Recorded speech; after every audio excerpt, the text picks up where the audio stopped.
Hello viewers, if you are new to the channel, please hit the like and subscribe button and share it with your friends. Also, click on the bell icon so that you get the latest information about the videos that are uploaded. Hello students, welcome back to the new video. In this video, we are going to continue the ongoing chapter number 9, Soil. In today's session, we will discuss about the properties of soil and the related activities. Students, you have learned many things about soil. So, soil has many properties on the basis of which it is classified in different types. These properties include its texture, percolation rate, water absorption ability and moisture holding capacity. Now we will take these properties one by one and learn with the help of activities. Now let us start with the first property, soil texture. Soil texture refers to the size of the particles that make up the soil. It means that when we take or touch a sample of soil, how do we feel? That refers to the soil texture. It depends on the proportion of sand, silt, clay and organic matter in the soil. In the previous video, we have learned that if a soil sample contains more sand, we call it as sandy. If it is clay particles, if it is smooth, we call it as clayey soil. And if it is almost equal, then we call it as loamy soil. So this property, you know that. Now, to understand this property in detail, we will do one activity. So what is the aim of the activity? To study the textures of different types of soils. And for that we need certain materials like samples of sandy, clayey and loamy soil and little bit water. Now let us see the procedure of the activity. Take samples of sandy, loamy and clayey soil. Separate larger particles like pebbles from it and add water to the samples. Now, take a handful of moist soil from each sample and squeeze it to a small ball. So, what we have to do? Take these 3 samples of soil and first of all we have to remove the bigger particles of pebbles etc. or any other material is there that we have to remove. And then add water in it. And take handful of each sample and try to make a ball by squeezing it very well. Now, what is the observation? It is observed that sandy soil feels gritty and loose. It does not form ball and falls apart. So, when we take sandy soil which is moist and try to squeeze it and try to make it a ball, it is found that it is not forming the ball but it is quite gritty. Gritty means rough and the particles fall apart. So, sandy soil does not form the ball or does not have any sticky nature in it. Loamy soil is smooth, partially gritty and sticky and forms a ball that crumbles easily. So, what happens when we squeeze the loamy soil? Loamy soil also has some part of sand particles. So, it is partially gritty but it forms a ball. But that ball can be crumbled easily. It is not like a sandy soil. Then, what about clayey soil? Clayey soil is smooth and sticky and forms a ball that does not crumble easily. When we take clayey soil and squeeze it to form a ball, it forms a ball very strong and does not crumble easily because the clayey soil is quite sticky.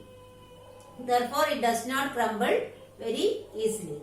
So, what we can conclude from this activity? This different soils vary in their textures. That means depending upon the particles of the soil present, the different soil texture of the soil changes. Now we will discuss the second property of soil, that is percolation rate of water. Students, you know that soil is made up of different particles and different types of soil contains the particles of different sizes. So, the time taken by the water to pass through a given sample of soil is different. So, this time taken to pass through the given soil is known as percolation rate. So, what is the definition of percolation rate? The time taken by water to pass through the soil particle is known as the percolation rate of that soil. That means percolation rate is different for different soils. Then why should we learn about percolation rate? Because it is important for knowing the water holding and water drainage capacity of a particular soil. For that purpose, we have to learn the percolation rate. Soil with moderate percolation rate is best suitable for the growth of plants. Here moderate means it will not allow the water to drain off so fast or it won't hold the water completely. So the moderate percolation rate is the best suitable for the growth of plants. Now what happens if water drains off very fast? If water drains too fast, it will be difficult for the plants to absorb water. So that is also not good. And if the soils with very small particles which are very poorly aerated can retain water for longer periods. That means the soil gets waterlogged. That is also not good for the growth of plants. The percolation rate of soil can be calculated using the formula, that is amount of water percolated divided by time taken to percolate. That means we can actually calculate the percolation rate of a given soil. Just we have to divide the amount of water percolated with the time taken to percolate that much water. So that ratio will give the percolation rate. Start. Now let us discuss one activity. The aim of the activity is to study the percolation rate of different soils. For that, materials required are samples of sandy, loamy and clay soil, 3 similar hollow plastic pipes, measuring cylinder and water. So these are the material required. Now let us see what is the procedure. Take all the 3 similar hollow plastic pipes of about 5 cm diameter and 20 cm long. Here the plastic pipe must be open on both the sides. It can have almost a 5 cm diameter and 20 cm length. Now spread all the 3 samples of soil on the ground and then we have to keep the hollow pipe such that almost 2 cm of the pipe is inside the ground, that is inside the soil. Now pour 200 ml of water using the measuring cylinder into each sample of soil. We have to take 200 ml of water in the measuring cylinder and pour it in each sample of soil at the same time. See students, this is the diagrammatic representation of arrangement for the activity. Here the soil sample can be spread like this. Then we have to keep the pipe with almost 2 cm deep into the ground. Then pour water, 200 ml water using any measuring cylinder. So it will get collected in the pipe. Now note the time taken for the entire water to percolate into the ground. Percolate means to go through it, to seep into it. Let us take it as 20 minutes for one sample. So for the calculation purpose, we will take it as 20 minutes for any one sample. Now let us understand how we can calculate the percolation rate. See, we can calculate the rate of percolation using the formula. See, here the amount of water we have taken to 200 ml and time taken is 20 minutes. So using the formula, rate of percolation is equal to amount of water percolated in ml divided by time taken in minutes. So when we substitute these values, we get 200 ml divided by 20 minutes. So if we calculate this, we get the answer as 10 ml per minute. So this is the percolation rate of this particular sample of soil. So in this way, we can calculate the percolation rate for other samples also just by noting the time taken to percolate it completely into the ground.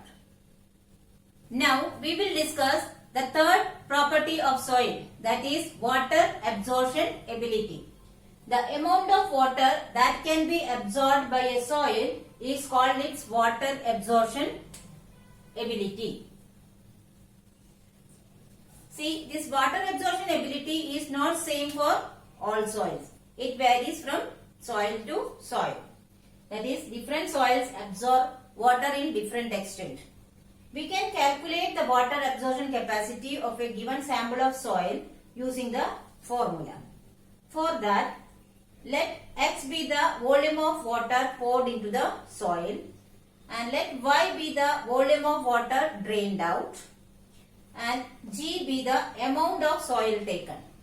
So, if we take X ml of water and pour into the soil, G gram of soil, and let Y be the amount of water that is drained out from that soil.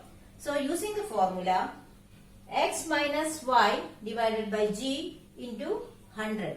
This will give us the water absorption ability or water absorption capacity. Here X minus Y gives the amount of water that is actually absorbed. If we divide that by the weight of soil taken and multiply with 100, we will get the percentage of water absorption capacity of that particular soil. Now, let us discuss one activity. See, the aim of this activity is to compare the water absorption capacity of the different soils. For that, the materials required are samples of sandy, loamy and clayey soil, funnels, filter paper and measuring cylinders. We need 3 funnels and 3 measuring cylinders. Now, what is the procedure? Take equal amount of 3 soil samples and take 3 funnels and insert filter paper cones into it. That means we have to take 3 filter paper, make it in the form of cones and insert that in the 3 funnels. Now moist the filter paper with water and place the soil samples into the funnel. We have to keep the filter paper cones into the funnel, then moist it, that means to make it slightly wet. Then place the soil samples in 3 different funnels. And after that, we have to place these funnels over the measuring cylinders. Now we have taken the soil samples in the funnel and now we have to keep that funnels over the measuring cylinders. Now here this is the arrangement for the activity. We have taken 3 measuring cylinders and funnels are kept over it, and in this first one we have taken sandy soil, and this is the clay soil, and this one is the loamy soil. Now let us proceed further. After keeping the soil samples in the funnel and which is kept over the measuring cylinder, we have to pour equal volume of water through each soil sample. Measure the volume of water collected in each measuring cylinder.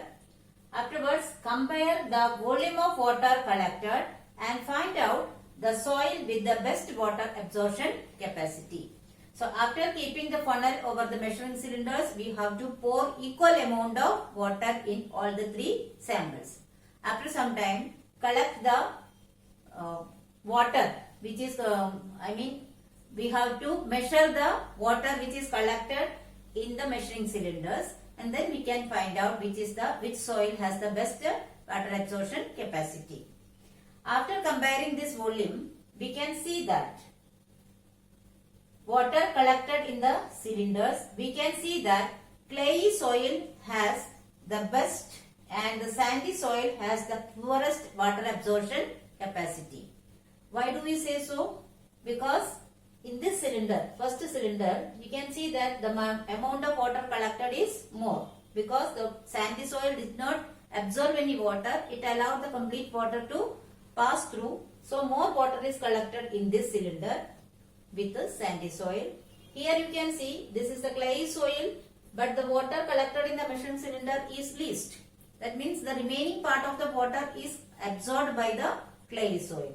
And loamy soil, you can see this is in between these two. It is neither the maximum nor the minimum. It is moderate water absorption capacity.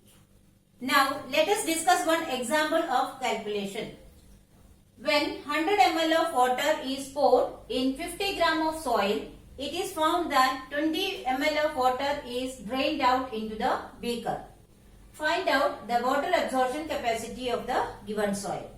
Here, what is the quantity of water poured into the soil? That is 100 ml. Therefore, it is X. And it is found that 20 ml of water is collected back. That is Y. And we have taken 50 gram of soil. That is the value of G. So, according to the formula, the water absorption capacity is equal to X minus Y by G into 100. Now substitute the value of X, Y and G. That is 100 minus 20 upon 50 into 100. On calculation we can see that 80 by 50 into 100, 150 we can cancel out, and 80 into 2 is equal to 160%. From this, what is the water absorption capacity of the given soil sample? It is 160%.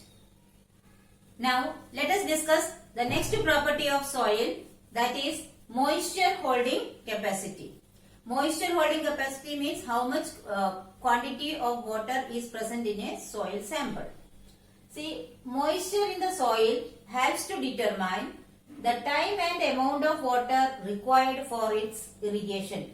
That is the reason we need to know about the moisture holding capacity of a soil, because it helps us to understand and about the time and how much water is required for irrigating that given soil sample. Let us do one activity. So aim of the activity is to calculate the moisture content of soil. For that, the materials required are boiling tube, soil sample, heating arrangement and a laboratory stand. Boiling tube means a bigger test tube. Now let us see the procedure of the activity. Take a boiling tube and fill it with the soil sample. About 1/4 of the boiling tube we have to fill with the soil sample, and measure the weight of the moist soil and let it be X. Now heat the soil sample. After some time, what we can see? We can see that the moisture in the soil evaporates and condenses on the cooler upper side of the boiling tube. That means when the moist soil in the boiling tube is getting heated up, it starts giving out the vapor, and that vapor touches the cooler upper side of the boiling tube and it condenses as the drops of water above the boiling tube. That means we can see drops of water in the upper side of the boiling tube. Now, after heating, take the dry soil out and measure its weight and let it be marked as Y. Now, how can we calculate the moisture content in the soil? For that, the weight of the moist soil we have taken as X gram and weight of the dry soil we have taken as Y gram. Therefore, the moisture content we can get as X minus Y gram. That means the difference in weight of the moist soil and the dry soil will give us the weight of the the content of the moisture in the soil sample. Now, I would like to share one interesting fact about this moisture content in the soil. Children, have you ever gone to the farmland during hot summer season? If you have gone, you might have seen that the air just above the soil starts shimmering. Shimmering means shining. Do you know why it happens so? Because when the sunlight heats up the moisture in the soil, it starts evaporating. This vapor coming out of the soil reflect the sunlight and the air above the soil starts shimmering, that is shining. So the moisture content in the soil is making the air above the soil sample or above the ground to shimmer or shine in the summer season.